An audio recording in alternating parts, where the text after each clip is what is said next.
The Galactic Council's judgment hall buzzed with the low hum of 1,000 different species, their voices creating a symphony of clicks, whistles, and harmonics that would have driven most creatures mad. High above the assembly floor, the massive holographic display showed the accused, a small, pathetically thin, dragon-like creature no bigger than a house cat, its scales dull and patchy from malnutrition. Zix trembled in the containment field, her violet eyes darting nervously between the towering forms of the council members. At barely 3 feet tall and weighing less than most council members' lunch, she was the smallest dragon anyone had ever seen. Her species, the Draknari, were typically magnificent beasts standing 12 feet at the shoulder with scales that gleamed like polished metal. Zix looked more like a discarded toy than a member of one of the galaxy's most feared warrior races. The chief magistrate, a crystalline being whose form refracted light into dancing rainbows, spoke with a voice that resonated through every translator in the hall. "Zix of the Draknari, you stand accused of the theft of a quantum core from the scientific station on Kepler 442b. How do you plead?" Zix's voice was barely a whisper, her malformed vocal cords unable to produce the booming roar that was her species' trademark. "I was hungry. The core's energy. I thought I could absorb just a little." A wave of disgusted chittering swept through the assembly. The Viridian ambassador, a towering insectoid with compound eyes that reflected the room's lighting like disco balls, clicked its mandibles in contempt. Typical Draknari savagery. Even their runts cannot control their primitive urges. "The defendant's condition does not excuse her crime," announced Magistrate Thorne, a humanoid with blue skin and silver hair representing one of the older spacefaring civilizations. "The quantum core powered life support for 300 researchers. Her theft could have resulted in mass casualties." Zix wanted to explain that she hadn't meant to drain the entire core, that her hunger had overwhelmed her control, that she was sorry. But the words died in her throat as she looked up at the thousands of beings staring down at her with disgust, fear, and contempt. To them, she wasn't a person. She was a mistake, a genetic anomaly that brought shame to her entire species.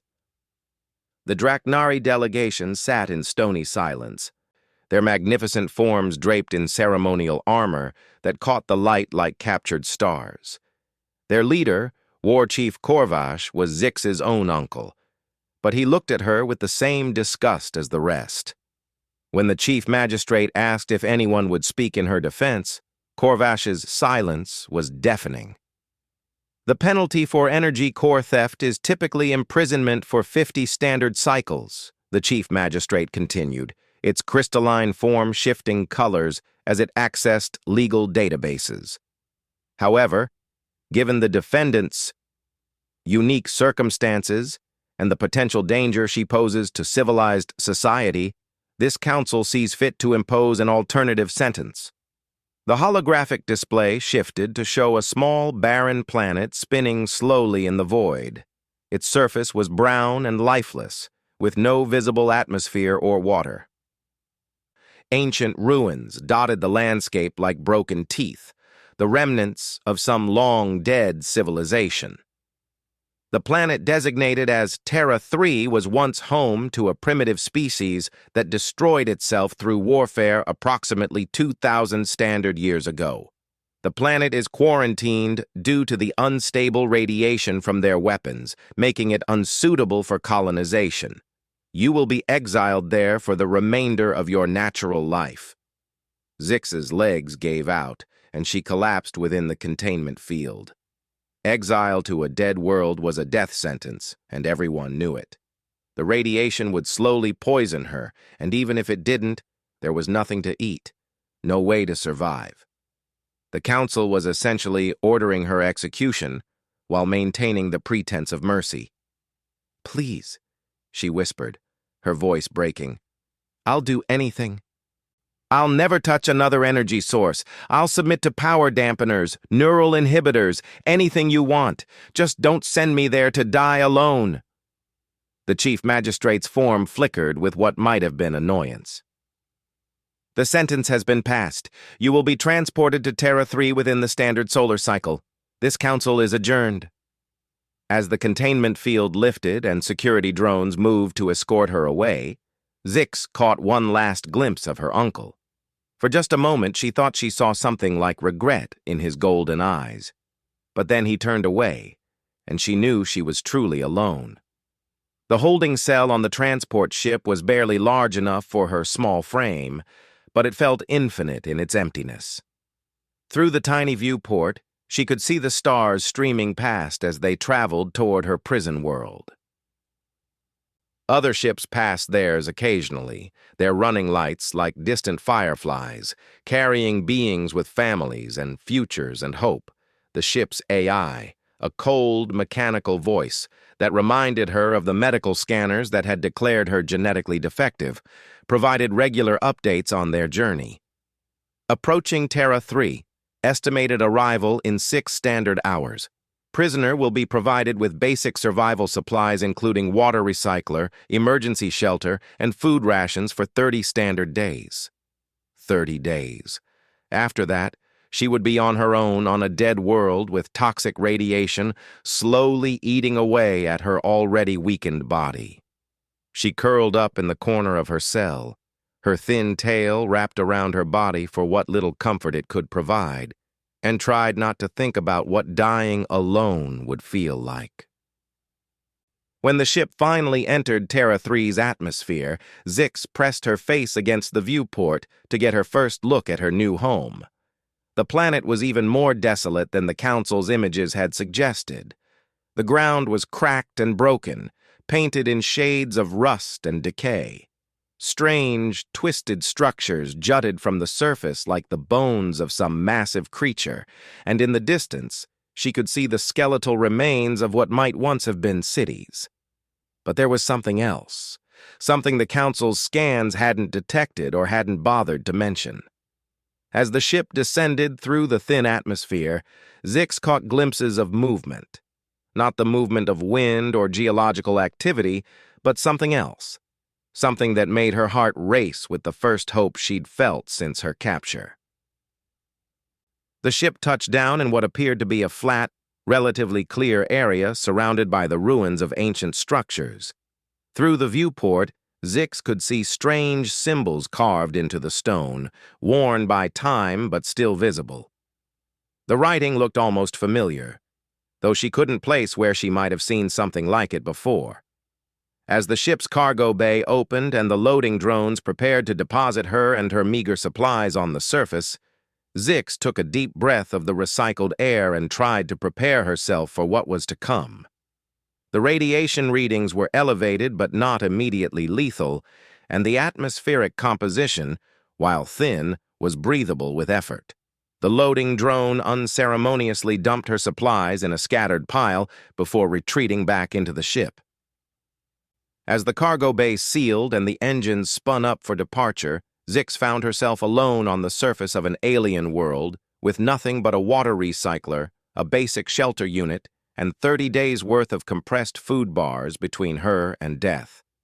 She watched the ship disappear into the brown sky, its engine trail the last evidence that she had ever been part of a larger universe.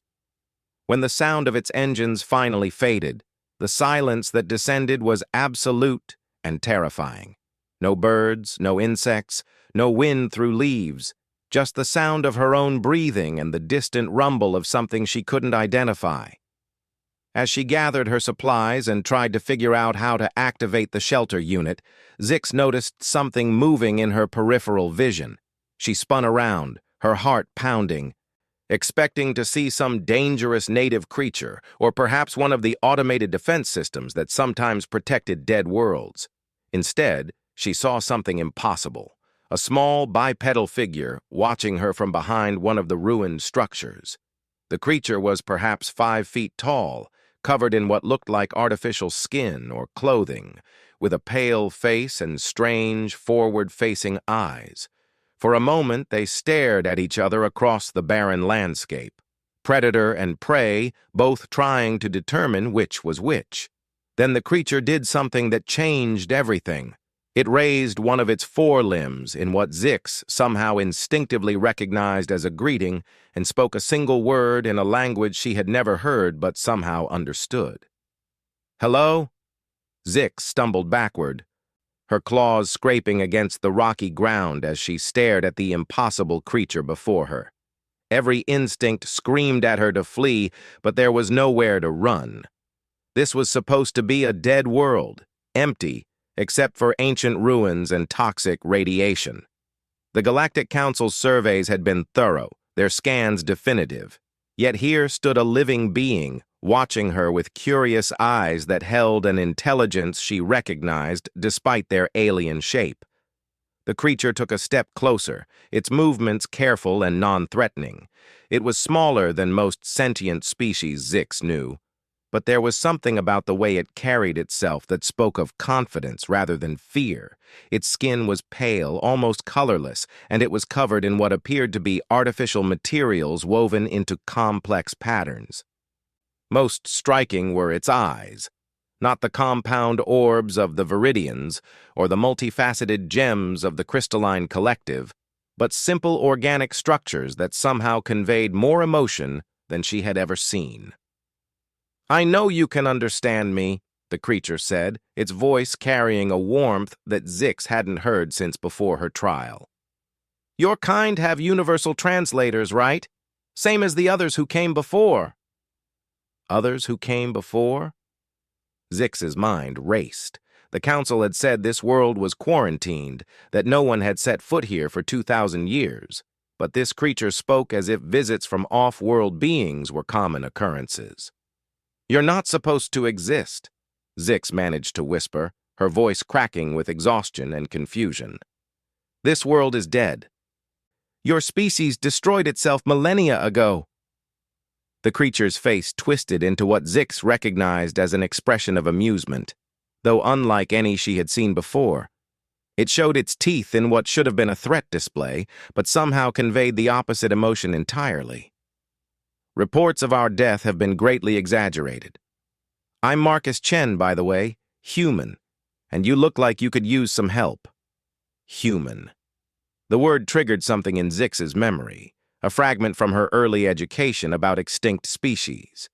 Earth's children, as some of the older academics had called them, a primitive race that had supposedly annihilated itself before achieving true spaceflight, leaving behind only ruins and cautionary tales about the dangers of uncontrolled aggression.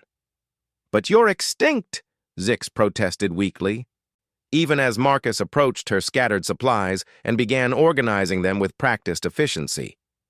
The histories say a lot of things," Marcus interrupted gently, examining the water recycler with obvious familiarity. "Most of them written by people who never bothered to check their facts. Yes, we had a nuclear war. Yes, it was devastating. But humans are remarkably stubborn about staying dead." As he worked, more figures began emerging from the ruins around them. Dozens of humans, all wearing the same woven materials, all watching Zix with expressions of curiosity rather than hostility. They ranged in age from children barely old enough to walk to elderly individuals whose faces bore the lines of long experience. What struck Zix most was the absence of fear in their eyes as they looked at her. In her entire life, she had never encountered another species that didn't react to her with some combination of fear, disgust, or contempt. Even among her own people, she was seen as a shameful reminder of genetic failure. But these humans looked at her as if she were simply another person who happened to need assistance. "The radiation," Zix said suddenly, remembering the Council's warnings about the planet's contamination. "How are you surviving the radiation? It should be lethal to organic life." An elderly human woman approached, her hair white as starlight and her hands steady as she offered Zix a container of liquid that smelled like nothing she had ever encountered. "Radiation is only lethal if you don't know how to live with it. We've had 2,000 years to adapt. Drink this. It's water, but treated with nutrients your body needs. Zix accepted the container hesitantly, her enhanced senses analyzing its contents for toxins or drugs. To her surprise, it was exactly what the woman claimed: pure water enhanced with minerals and vitamins, some of which her malnourished body desperately needed. The taste was strange but not unpleasant, and she found herself drinking deeply before she realized how thirsty she had been. "Why are you helping me?" she asked when she finally lowered the container. "I'm an exile, a criminal. I was sent here to die." Marcus finished assembling her shelter with movements that spoke of long practice with Galactic Council standard equipment, because that's what humans do. We help people who need help regardless of what someone else thinks they deserve. As the day progressed, Zix found herself surrounded by a community she hadn't expected to exist. The humans had built their settlement into the ruins of their ancestors' city, using advanced technology that seemed impossible for a supposedly primitive species. Solar collectors that could function in the planet's harsh environment, atmospheric processors that slowly cleaned the air 1 cubic meter at a time, and hydroponic gardens that produced food in the most unlikely conditions.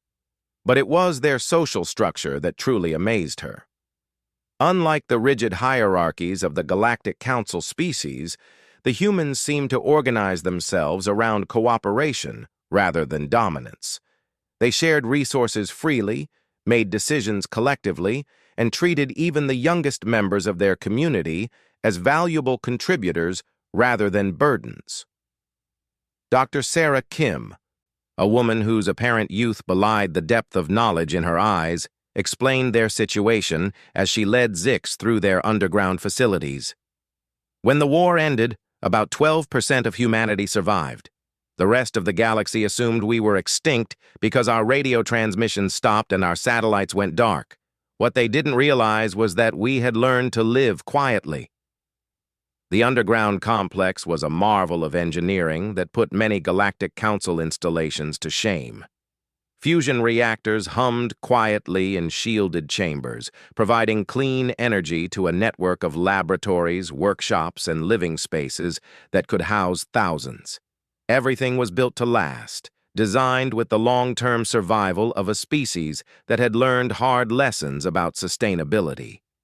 We knew that eventually, other species would come to claim Earth, Dr. Kim continued, gesturing to star charts that covered one wall of her laboratory.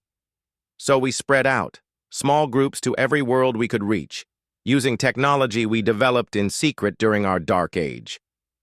This planet was one of dozens we colonized, chosen specifically because everyone thought it was uninhabitable.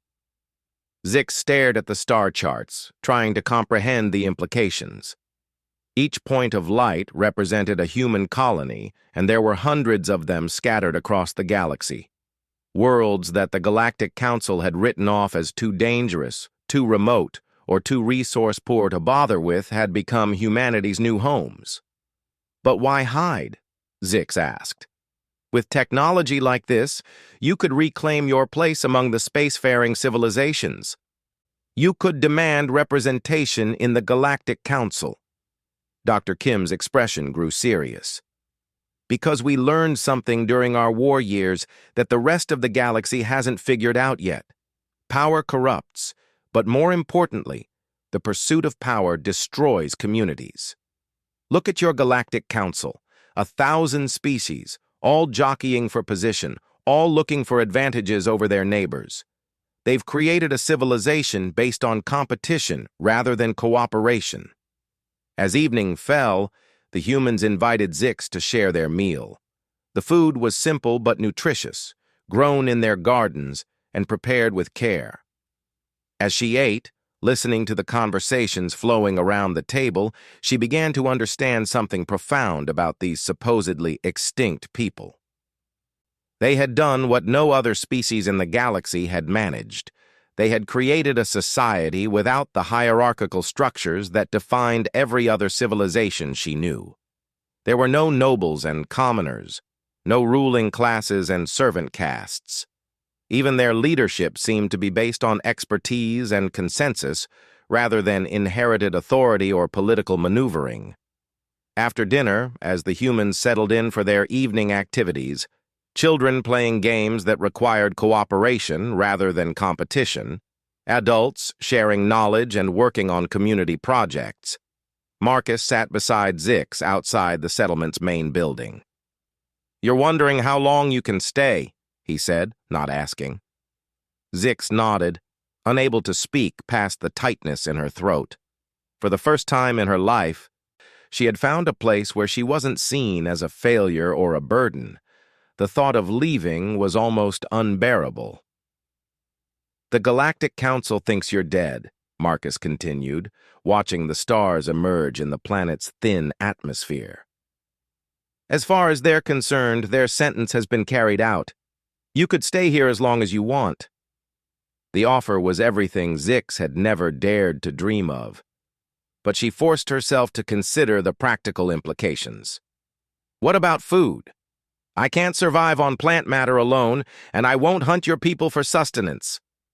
Marcus smiled that strange human expression again. "We've been expecting someone like you for a while. Dr. Kim has been working on energy conversion technology, something that could let a being like you draw sustenance directly from controlled sources rather than living creatures. It's still experimental, but she thinks it could work." As if summoned by their conversation, Dr. Kim emerged from her laboratory carrying a device that looked like a small glowing crystal attached to a network of fine metal threads. "Actually, I think it's ready for testing. Zix, would you be willing to be our first volunteer?"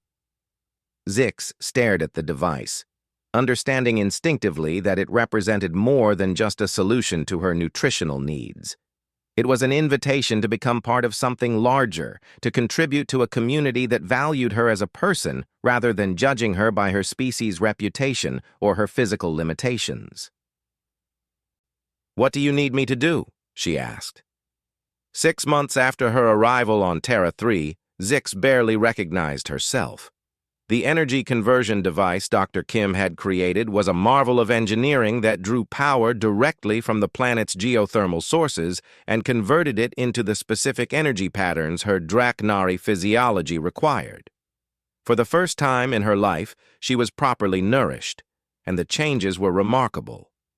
Her scales had developed their natural sheen, shifting from dull gray to deep violet with silver undertones. She had grown nearly a foot taller, though she was still small by Draknari standards, and her wings had finally developed enough strength to support short flights. Most importantly, her voice had gained power and resonance, allowing her to produce the harmonic frequencies that were her species' primary form of complex communication. But the physical transformation was nothing compared to the changes in her mind and spirit. Working alongside the humans, she had discovered abilities she never knew she possessed. Her natural talent for energy manipulation, which had been seen as a dangerous liability by the Galactic Council, had become an invaluable asset to the human colony. "The power grid efficiency has increased by 37% since you integrated with our systems," Dr. Kim reported during their weekly progress meeting. "Your ability to smooth out fluctuations and redirect surplus energy has eliminated the power failures we used to experience during storm season." Zix felt a pride she had never experienced before. Instead of being punished for her unique abilities, she was being celebrated for them. The humans had helped her understand that her energy manipulation wasn't a flaw to be suppressed, but a gift to be developed and utilized responsibly. Marcus, who had become something like a mentor to her, nodded approvingly as he reviewed the power consumption reports. "More importantly, you've helped us increase our defensive capabilities. The energy barriers you can generate are stronger than anything our technology could produce alone." The mention of defensive capabilities brought up a subject that had been weighing heavily on Zix's mind for weeks. Long-range sensors had detected increased activity in the star system, suggesting that someone was taking a renewed interest in the supposedly dead world of Terra 3. The Galactic Council patrol ships have been conducting scans, reported Lieutenant Torres, one of the humans responsible for monitoring space traffic. 3 different vessels over the past month, all using deep penetration sensors. They're being more thorough than usual. Dr. Kim frowned as she studied the sensor data on her tablet. Any idea what triggered the increased attention? Zix shifted uncomfortably, her new size making the human-scaled furniture feel cramped. There have been rumors in the galactic information networks about energy anomalies detected from this sector. My integration with your power grid might be creating signatures that stand out from normal background radiation. The implications were clear to everyone in the room. If the Galactic Council discovered that Terra 3 was not only inhabited, but thriving, they would want to know how and why. The humans' carefully maintained secret would be exposed, and their peaceful existence would end. But over the months she had lived with them, Zix had learned something important about humans. They didn't run from problems, they solved them. And she had an idea that could benefit not just the colony on Terra 3, but human communities throughout the galaxy. What if we didn't try to hide, she suggested, her voice carrying the harmonic undertones that indicated serious contemplation among her people. What if we used their interest as an opportunity? Marcus raised an eyebrow, an expression Zix had learned indicated curiosity rather than disapproval. What are you thinking? The Galactic Council operates on the assumption that cooperation and technological advancement require centralized authority, Zix explained, her voice gaining confidence as she developed her argument. They believe that species like mine are inherently destructive and that species like yours are too primitive to contribute anything valuable. What if we proved them wrong on both counts?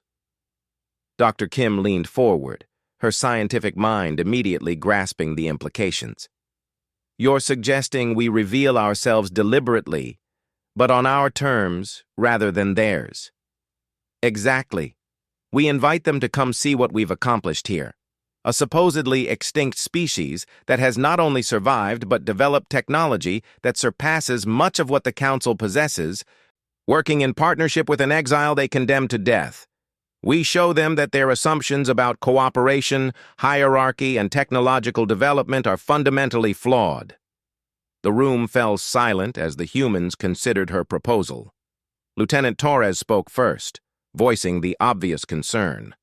That's an enormous risk. If this goes wrong, every human colony becomes a target. The Council could decide that we're a threat that needs to be eliminated. That's true, Zix acknowledged. But consider the alternative. How long can you maintain this hidden existence? Your colonies are growing, your technology is advancing, and your energy signatures are becoming harder to hide. Eventually, someone is going to discover you anyway. This way, you control the narrative from the beginning. Marcus stood and began pacing, a habit Zix had observed when he was working through complex problems. The timing could work in our favor. The Galactic Council has been dealing with increasing instability, resource conflicts, territorial disputes between member species, economic problems caused by their competitive rather than cooperative model. They might be more receptive to alternative approaches than they would have been in the past. Dr. Kim pulled up holographic displays showing economic and social data from across the galaxy. Marcus is right. Council-monitored communications indicate growing dissatisfaction among smaller member species who feel marginalized by the larger civilizations.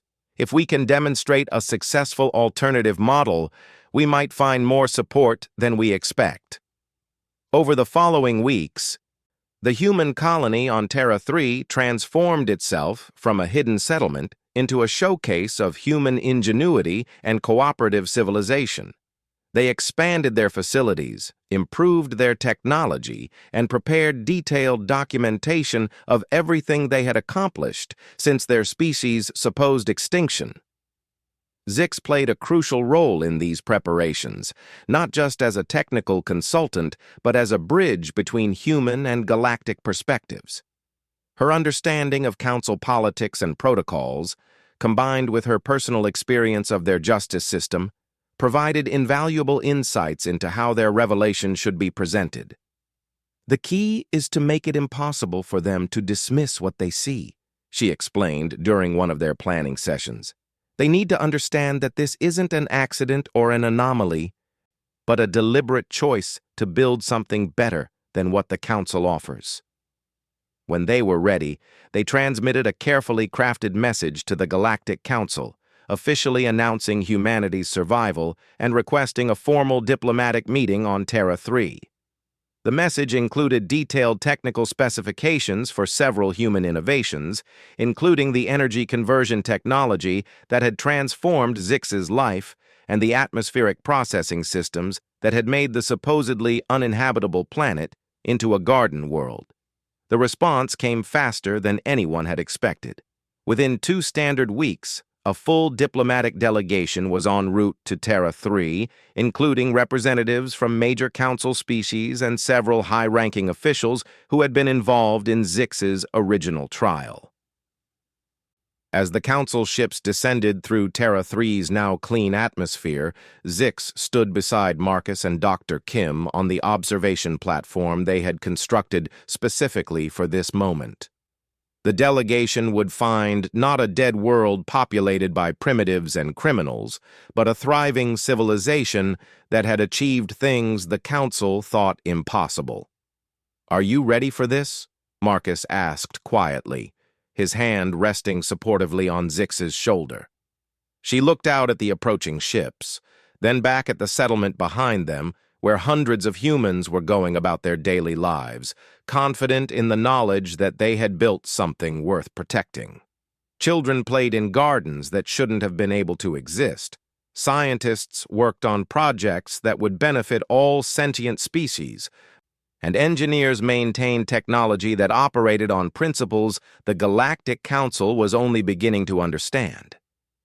"I spent my entire life believing I was a failure because I didn't fit into their idea of what a Draknari should be," Zix replied, her voice carrying harmonics of confidence and determination. "Now I know the truth. I wasn't the failure. Their system was." As the first council shuttle touched down and delegates began emerging into the clean air of Terra 3, Zix stepped forward to greet them. She was no longer the malnourished, terrified exile they had condemned to death. She was a living example of what cooperation and acceptance could accomplish, a bridge between species that had found a better way forward.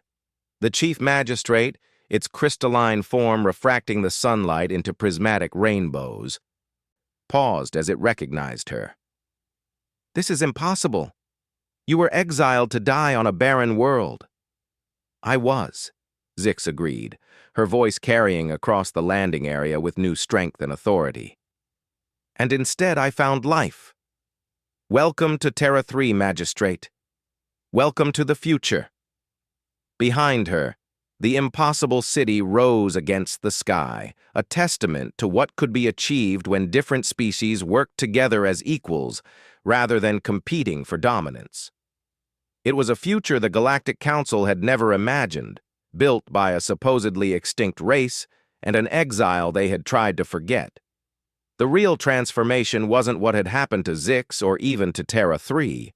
It was what was about to happen to an entire galaxy's understanding of what civilization could become. And it all started with a small dragon who had been punished for being different, only to discover that being different was exactly what the universe needed.